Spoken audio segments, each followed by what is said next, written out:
Kehidupan kita di dunia Allah Subhanahu wa taala ini sementara, fana, tak kokal. Jadi apapun yang kita usahakan di dunia ini, kita perjuangkan di dunia ini,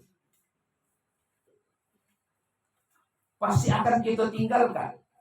Kita meninggalkan dia dan dia pun meninggalkan kita. Binasa semuanya. Makanya tatkala Allah memberikan kesempatan kita hidup sementara di dunia, kan sementara kita di dunia ini. Inilah terkadang kita dilalaikan oleh waktu itu, dilalaikan semuanya. Makanya Allah Subhanahu wa taala mengatakan, hai orang-orang yang beriman, ya ayyuhalladzina amanu la tulhikum amwalukum wala auladukum an dzikrillah. Jangan karena harta, jangan karena jabatan, jangan karena anak. An dzikrillah, lupa kita beribadah kepada Allah. Karena gagal. Kenapa? Kita ini tinggal menunggu penantian. Kita ini semuanya menunggu penantian. Dan di saat kita menunggu penantian ini dilengahkan gitu. Lengahkan apa? Dilengahkan dengan harta. Saya kira rumah sewa umpamanya 8 pintu. Yo, siapa-siapa yang boleh bayar tawa. Ada sawit awak yang bisa hitung itu. Murah aku sawit pun di kepala awak.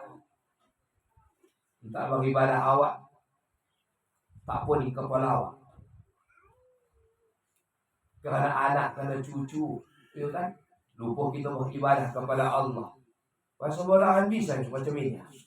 Di bawah anaknya, di bawah. Namanya pun kalau umpamanya anak-anak itu mau usul dengan anak-anak usul. Kalau ada pula orang tua nama usul mengaji, berarti dia itu orang tua sudah kayak anak-anak idan. Ayo, kalau anak biasa nama anak, biasa anak.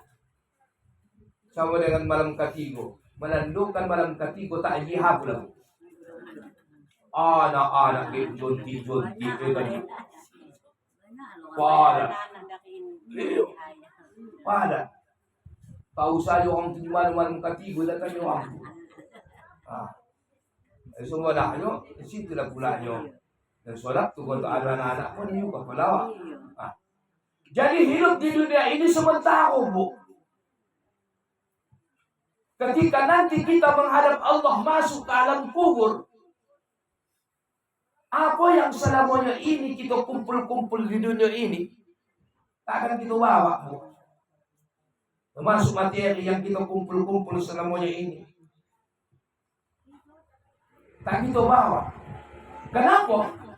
Karena waktu nanti di alam kubur, ruh kita tidak memerlukan tempat tinggal lain. Tidak memerlukan harta. Tidak memerlukan jabatan. Tidak memerlukan yang selamanya ini yang kita perbuat, yang kita kumpul-kumpul. Akan tetapi ketika nanti kita menghadap Allah Subhanahu wa taala di alam kubur, yang kita harapkan itu dalam hidup ini ada empat amalan. 4 perkara yang kita harapkan itu nanti sebagai penolong kita tatkala nanti dihadapkan di mahkamah pengadilan Allah. Termasuk ketika kita nanti di alam kubur, maka 4 perkara inilah nanti yang kita harapkan sebagai penolong kita. Maka Rasulullah Shallallahu Alaihi Wasallam pernah mengatakan, "Man arada ayyanju min adabil qabri, amal arba'atul lati yulazimuha, fama hafadhatus salah, was sadaqah, wa qira'atil Qur'an, wa kasratut tasbih, fa inna hadhil asya' tada'il qabri wa tawasi'ahu. Kata Rasulullah sallallahu alaihi wasallam, barang siapa yang ingin selamat dari siksa kubur, maka dia wajib senantiasa mengerjakan 4 perkara. Mengerjakan 4 perkara yang bisa menyelamatkan kita, menyelamatkan seseorang nanti dari siksa kubur. Nanti dalam kubur tak ada, Bu, yang bisa menolong kita. Kalau di dunia ni ada bestiawak, ada kawan-kawan awak yang bisa menolong kita. Di dunia ni pasti tolong-tolongan kita, namun nanti ketika menghadap Allah nanti di alam kubur, tak ada yang bisa menolong kita selain daripada 4 perkara yang mungkin kita lakukan selama kita hidup di dunia Allah Subhanahu wa taala ini.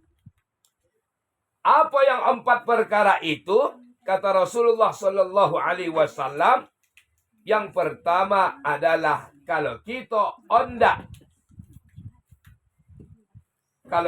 ondak selamat, kalau kita ondak kubur kita nanti diberikan penerangan oleh Allah Subhanahu wa taala, yang pertama itu adalah senantiasalah kita menjaga solat 5 waktu. Menjaga solat 5